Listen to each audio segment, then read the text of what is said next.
If quality of relationships are number one indicator of happiness, according to the research by Harvard, communication is the lifeline to every relationship.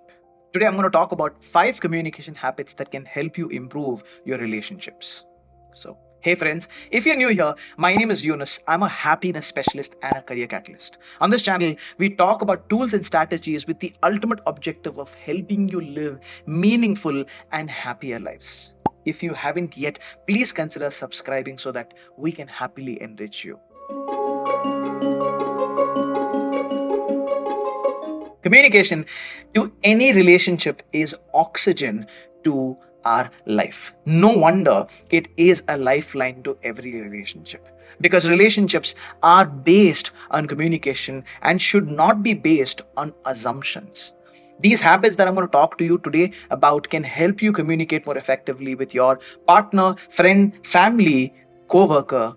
Remember, these are just 5 of the simple habits amongst the many that we need to champion in order for us to become those great people magnets that we have the potential to become. The first in the list has to be a reminder. There's a reason why we have one of this and 2 of these, because God wants us to listen twice as much as we communicate.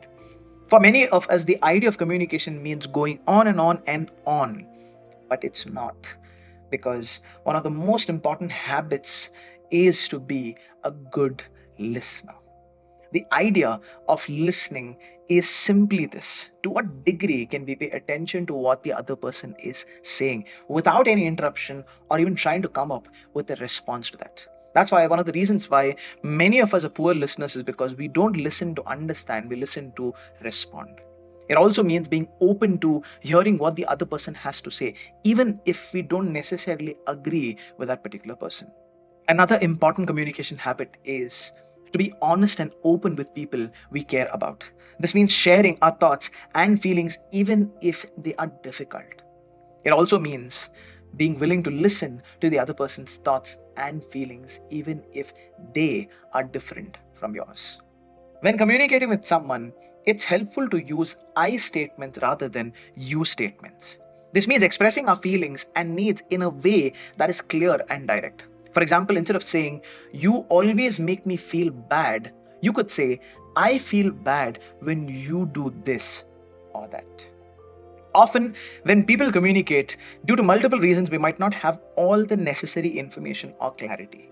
If you're not sure of what the other person is saying, or if you want clarity on something, it's helpful to ask questions. Right questions open up a window of possibility of understanding. And the reason why questions are important is because this shows you're interested in what they have to say, and it can help you better understand their point of view. Even when we are disagreeing with someone, it's important to be respectful. This means avoiding name calling, insults, or any form of aggression.